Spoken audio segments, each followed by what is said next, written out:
अध्याय 3 कर्मयोग।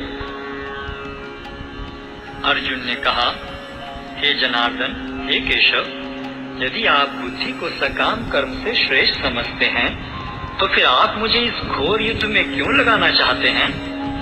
आपके व्यामिश्रित उपदेशों से मेरी बुद्धि मोहित हो रही है। अतः कृपा करके निश्चय पूर्वक मुझे बताएं कि इनमें से मेरे लिए सर्वाधिक श्रेयस्कर क्या होगा। श्री भगवान ने कहा, हे निष्पाप अर्जुन, मैं पहले ही बता चुका हूँ कि आत्म साक्षात्कार का प्रयत्न करने वाले दो प्रकार के पुरुष होते हैं। कुछ इसे ज्ञान योग द्वारा समझने का प्रयत्न करते हैं तो कुछ भक्तिमय सेवा के द्वारा। न तो कर्म से विमुख होकर कोई कर्मफल से छुटकारा पा सकता है और न केवल संन्यास से सिद्धि प्राप्त की जा सकती है। प्रत्येक व्यक्ति को प्रकृति से अर्जित गुणों के अनुसार विवश होकर कर्म करना पड़ता है। अतः कोई भी एक क्षण भर के लिए भी बिना कर्म किए नहीं रह सकता।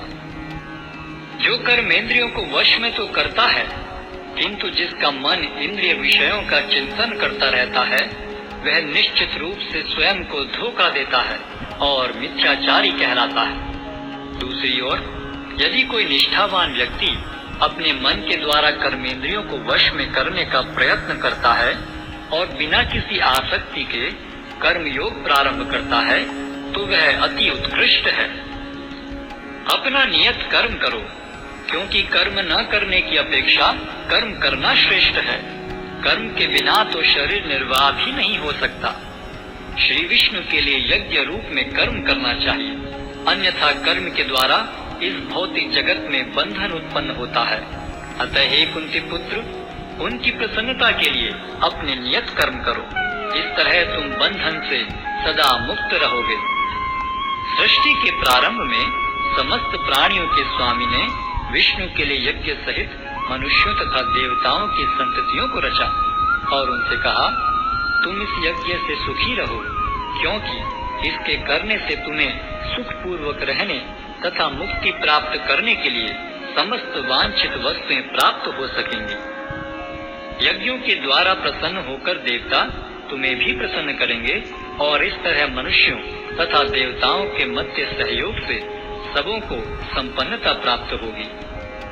जीवन की विभिन्न आवश्यकताओं की पूर्ति करने वाले विभिन्न देवता यज्ञ संपन्न होने पर प्रसन्न होकर तुम्हारी सारी आवश्यकताओं की पूर्ति करेंगे।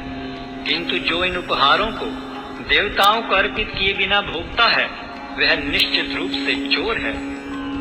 भगवान के भक्त सभी प्रकार के पापों से मुक्त हो जाते हैं, क्योंकि वे यज्ञ में अर्पित किए भोजन प्रसाद को ही खाते हैं। अन्य लोग जो अपने इंद्रिय सुख के लिए भोजन बनाते हैं, वे निश्चित रूप से पाप खाते हैं।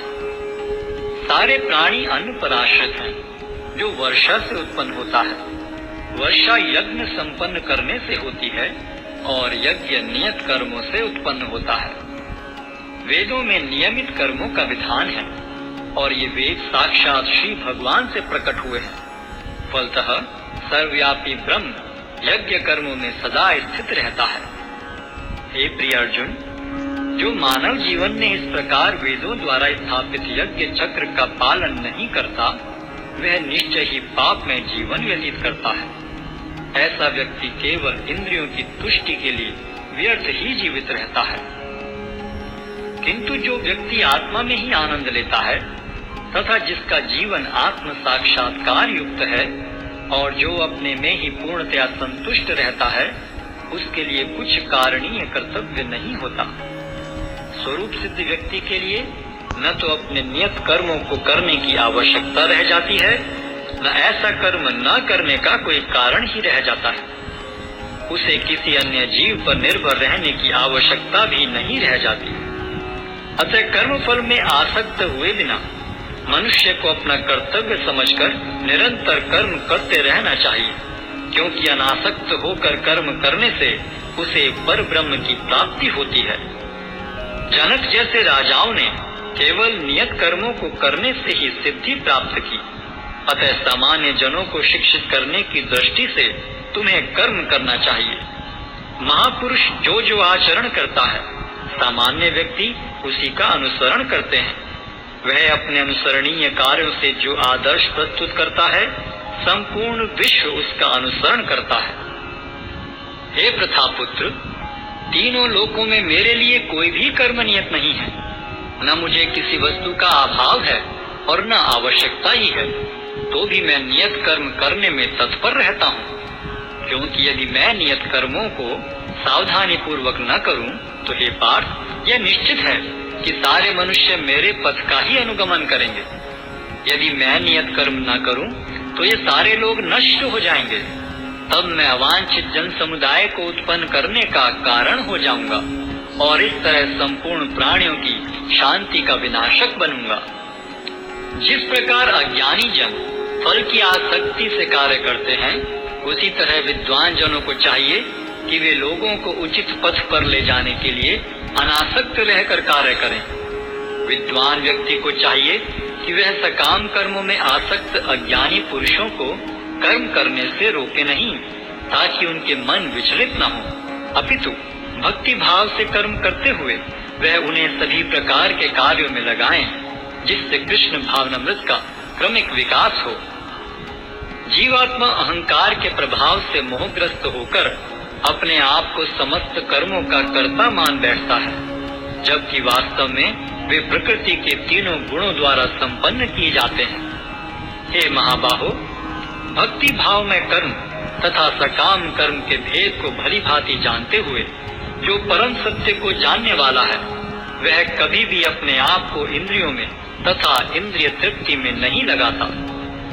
माया के गुणों से मोहग्रस्त होने पर अज्ञानी पुरुष पूर्णतया भौतिक कार्यों में संलग्न रहकर उनमें आसक्त हो जाते हैं।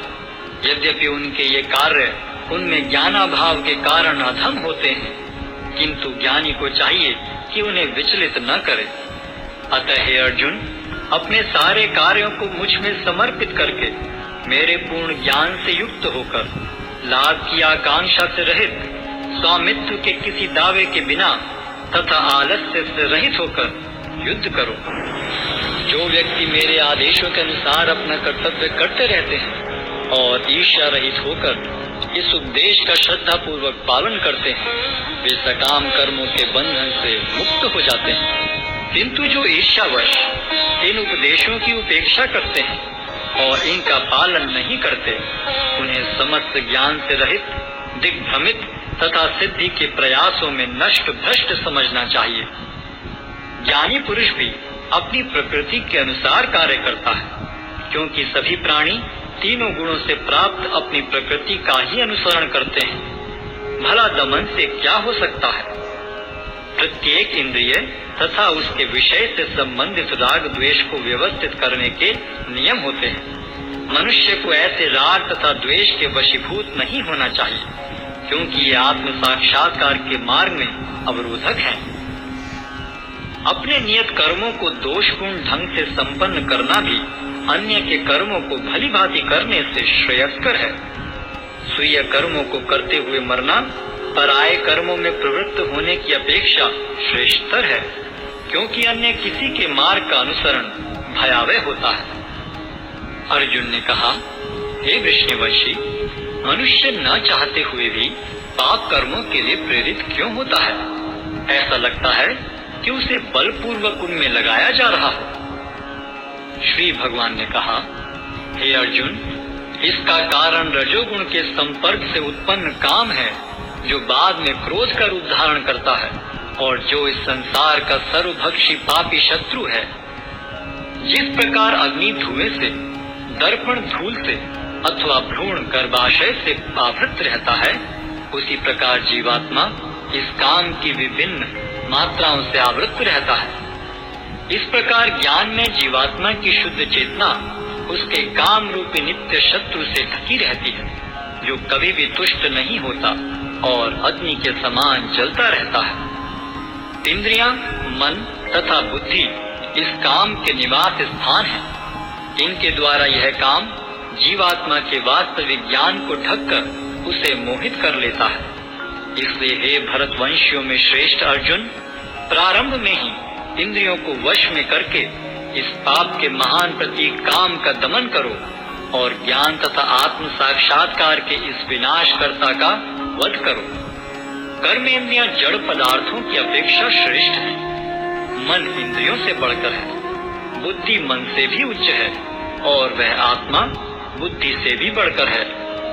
इस प्रकार हे महाबाहु अर्जुन, अपने आप को भौतिक इंद्रियों, मन तथा बुद्धि से परे जानकर और मन को सावधान आध्यात्मिक बुद्धि से स्थिर करके आध्यात्मिक शक्ति द्वारा इस काम रूपी दुर्जय शत्रु को जीतो।